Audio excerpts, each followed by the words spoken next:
નમસ્કાર. આજે આપણે ધોરણ 2 ગણિત વિષય અંતર્ગત સરવાળા વિશે વાત કરવાના છીએ. અહીંયા સરવાળા માટે અમુક દાખલાઓ આપેલા છે. આપણે તેને સમજવાનો પ્રયાસ કરીએ. જ્યારે આપણે સરવાળા ગણતા હોઈએ ત્યારે યાદ રાખવાનું છે કે સરવાળાની શરૂઆત હંમેશા જે બે અંકોની સંખ્યા આપેલી હોય તે પૈકી એકમની જે લાઈન છે, જેમ કે આપણને ખબર છે કે આ બાજુની જે લાઈન છે એટલે કે જમણી બાજુની તે એકમની લાઈન ગણાશે અને ડાબી બાજુની લાઈન છે એ દશકની લાઈન ગણાશે. જેમ કે આ દાખલો પહેલા આપણે સમજવાનો પ્રયાસ કરીએ. જેમ કે એકમની લાઈનમાં સૌપ્રથમ ઉપર 5 છે, પહેલા આપણે 5 મીંડા કરીશું. 1 2 3 4 ને 5. નીચે 2 મીંડા છે તો બીજા 2 મીંડા કરીશું. હવે અહીંયા સરવાળો કરવાનો છે. સરવાળાનો અર્થ થાય ઉમેરો. એનો મતલબ બંને કુલ એને કેટલા થાય છે એ આપણે ગણવાના રહેશે. ચાલો ગણીએ. 1 2 3 4 5 6 ને 7. તો એકમના અંકમાં લખીશું 7. એ જ પ્રમાણે હવે દશકની લાઈનનો વારો. સૌપ્રથમ 3 છે તો પહેલા 3 મીંડા કરીશું. 1 2 ને 3. નીચે 4 છે તો બીજા 4 કરીશું. 1 2 3 ને 4. ચાલો કુલ ગણીએ આપણે. તો 1 2 3 4 5 6 ને 7. લખશું 7.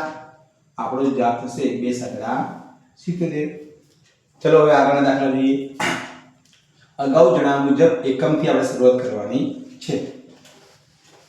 તો અહીંયા એકમની લાઈનમાં સૌપ્રથમ 3 છે તો પહેલા આપણે 3 મીંડા કરીશું. નીચે 4 છે તો 4 મીંડા કરીશું. 4. હવે ચાલો આપણે કુલ ગણીએ. તો 1 2 3 4 5 6 ને 7. એકમના અંક નીચે 7 લખીશું.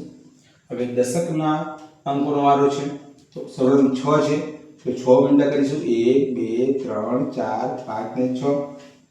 નીચે 2 છે તો બીજા 2 મીંડા કરીશું. હવે કુલ ગણીશું. તો 1 2 3 4 5 6 7 ને 8. તો દશકના અંકમાં આપણે લખીશું 8.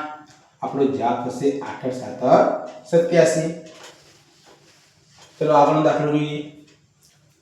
અહીંયા એકમના અંકમાં સૌપ્રથમ ઉપર છે 1 માટે 1 મીંડું કરીશું. નીચે છે 3 માટે બીજા 3 કરીશું. 1 2 ને 3. ચલો કુલ ગણીએ આપણે. 1 2 3 ને 4.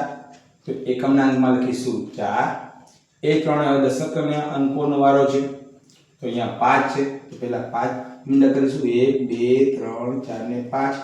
નીચે 2 છે તો બીજા 2 કરીશું. ચાલો આપણે કુલ ગણીએ. તો 1 2 3 4 5 6 ને 7. તો દશકના અંકમાં લખીશું 7. આપણો જવાબ થશે 7 74. આગળનો દાખલો. અહીંયા એકમના અંકમાં છે 0.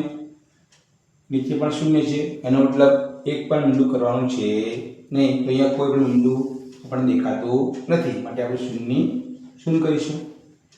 હવે દશકના અંકમાં અહીંયા પ્રથમ 4 છે તો પહેલા 4 મીંડા કરીશું. 1 2 3 ને 4.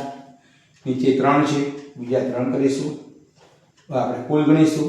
1 2 3 4 5 6 ને 7. દશકના અંકમાં લખીશું 7. આપણો જવાબ થશે 7 70. ચલો આગળનો દાખલો. અહીંયા પણ એકમના અંકમાં ઉપર છે 4 પહેલા 4 મીંડા કરીશું. 1 2 3 ને 4. નીચે છે 3 તો 3 મીંડા કરીશું. 1 2 ને 3. કુલ ગણીએ આપણે હવે. 1 2 3 4 5 6 ને 7. તો એકમના અંકમાં આપણે લખવાના છે 7. હવે દશકના અંકનો વારો. અહીંયા 3 તો પહેલા 3 મીંડા કરીશું. 1 2 ને 3. નીચે 5 બીજા 5 કરીશું. 1 2 3 4 ને 5. ચાલો કુલ ગણીએ આપણે. 1 2 3 4 5 6 7 ને 8. દશકના અંકમાં આપણે 8 લખીશું. આપણો જવાબ થશે 8 7 87. ચલો છેલ્લો દાખલો જોઈએ. હવે અહીંયા એકમના અંકમાં 1 છે પહેલા 1 મીંડું કરીશું. નીચે 7 છે બીજા 7 કરીશું. 1 2 3 4 5 6 ને 7. ચાલો કુલ ગણીએ આપણે. 1 2 3 4 5 6 7 ને 8. એકમના અંકમાં આપણે 8 કરીશું. હવે દશકનો વારો. તો અહીંયા 2 છે દશકના અંકમાં તો પહેલા 2 કરીશું. 1 ને 2. નીચે છે 5 તો બીજા 5 કરીશું. 1 2 3 4 ને 5. ચલો આપણે કુલ ગણીએ 1 2 3 4 5 6 ને 7 દશકના અંકમાં આવશે 7 આપણો જવાબ થશે 7 8 78 વિડિયો જોવા બદલ ખૂબ ખૂબ આભાર.